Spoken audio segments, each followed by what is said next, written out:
Robert A. McCaffrey, CEO, and Karen Bonadelle McCaffrey, Vice President, McCaffrey Homes. Building homes and supporting communities are part of the DNA at McCaffrey Homes, where the husband and wife team have grown a land development and residential building firm to include more than 8,000 residences in central San Joaquin Valley.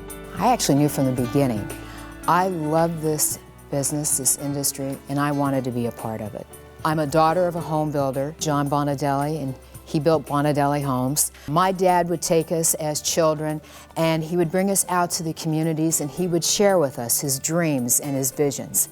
He'd say to us as we were walking out, and he'd be leading ponies, we'd be riding ponies, and he'd say, you know, we're gonna build homes here, and we're gonna put the main street into the community here. Karen, where would you put the model homes? And I'd say, I don't know, Dad, I guess in the middle. No, no, no.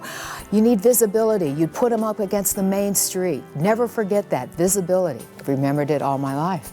At about the age of 9, I started working at the office after hours and during the summers.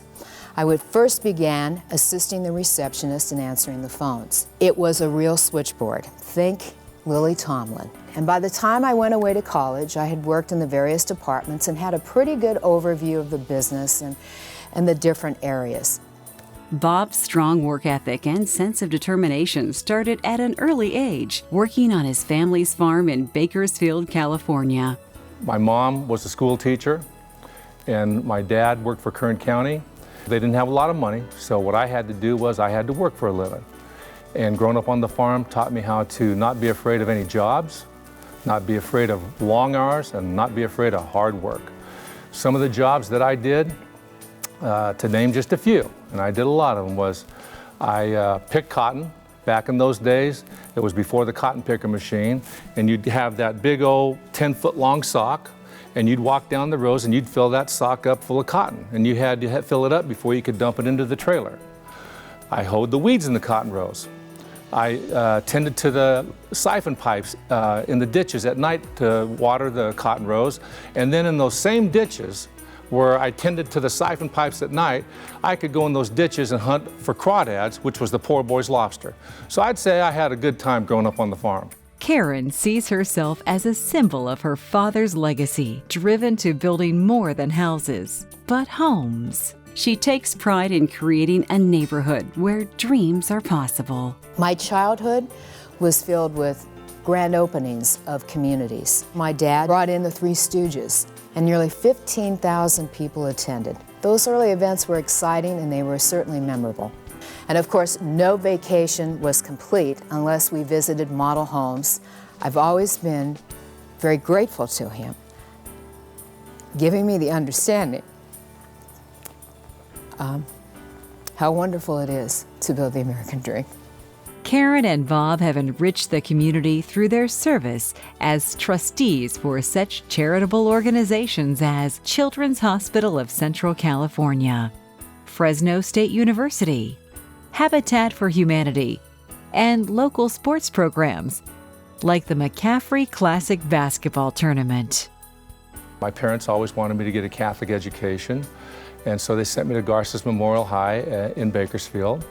And I played a lot of sports, but football was my key sport. I was fairly good at football.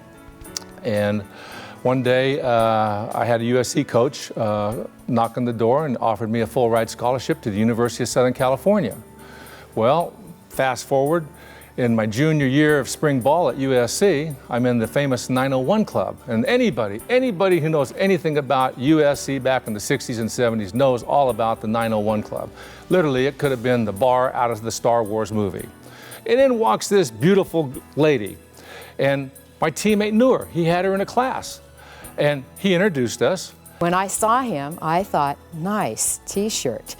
I mean, he was buff. He still is in my eyes. As soon as she left, I said, that is the girl that I'm going to marry. Now, little did I know that her dad was in the building business. He started his own company after World War II. So fast forward a year, I get drafted by the Green Bay Packers. I'm playing ball for the Packers. Instead of reading my playbook most of the time, he's sending me contracts and real estate books, and I'm reading the contracts and the real estate books. She became my breakthrough project. He's the love of my life and my best friend. And together we dream and build. And life with Bob has been exciting and fulfilling, and we've created this wonderful family and this wonderful work, and I just can't imagine my life without him. Their children, Brent and Lauren, and their spouses, Elizabeth and Ash, are all actively engaged in the family business, and they see their young grandchildren as the next generation to carry on the tradition. It's a tradition that is carried on to the third generation. It gives me an immense amount of pride and joy to be working in what I love with those who I love.